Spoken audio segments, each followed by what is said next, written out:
வணக்கம் ஓவியா. திருவாரூர் மாவட்டத்தில் பாத்தீங்கன்னா இந்த ஆண்டு மேட்டூர் அணை ஜூன் 12ஆம் தேதி திறக்கப்பட்டதன் காரணமாக சுமார் 1,50,000 ஏக்கர் பரப்பளவில் குறுவை சாகுபடி என்பது நடைபெற்று தற்போது அறுவடை பணிகள் என்பது தீவிரமாக நடைபெற்று வருகிறது. அது மட்டுமில்லாமல் விவசாயிகளின் அறுவடை செய்யும் நெல்லை கொள்முதல் செய்வதற்காக மாவட்டம் முழுவதும் 350க்கும் மேற்பட்ட நேரடி நெல் கொள்முதல் நிலையங்கள் திறந்து தற்போது நெல் கொள்முதல் செய்யப்பட்டு வருகிறது.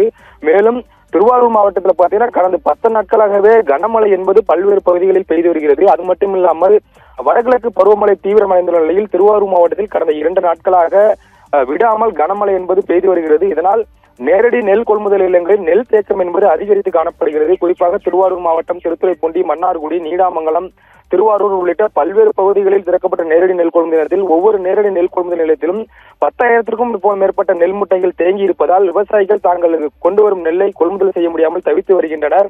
குறிப்பாக மேலும் நாம் நமது செய்தியில் பாத்தீங்கன்னா திருவாரூர் மாவட்டம் முழுவதும் பல இடங்களில் பல லட்சம் கணக்கிலான நெல் மூட்டைகள் தேங்கி இருப்பது என செய்தி வெளியிட்டோம். அதனைத் தொடர்ந்து பாத்தீங்கன்னா திருவாரூர் மாவட்டம் மன்னார்குடி, செருமங்கலம் மற்றும் அடிச்சேரி ஆகிய 2 பகுதிகளிலும் நேரடி நெல் கொள்முதல் நிலையங்களில் தற்போது முன்னாள் முதல்வர் எடப்பாடி பழனிசாமி ஆய்வு மேற்கொண்டு வருகிறார். குறிப்பாக விவசாயிகளிடம் குறைகளை கேட்டிருந்த குறிப்பாக தாங்கள் மூடி வைத்த நெல் தற்போது முளைத்துள்ளதாகவும் விவசாயிகள் வேதனையுடன் தெரிவிக்கின்றனர்.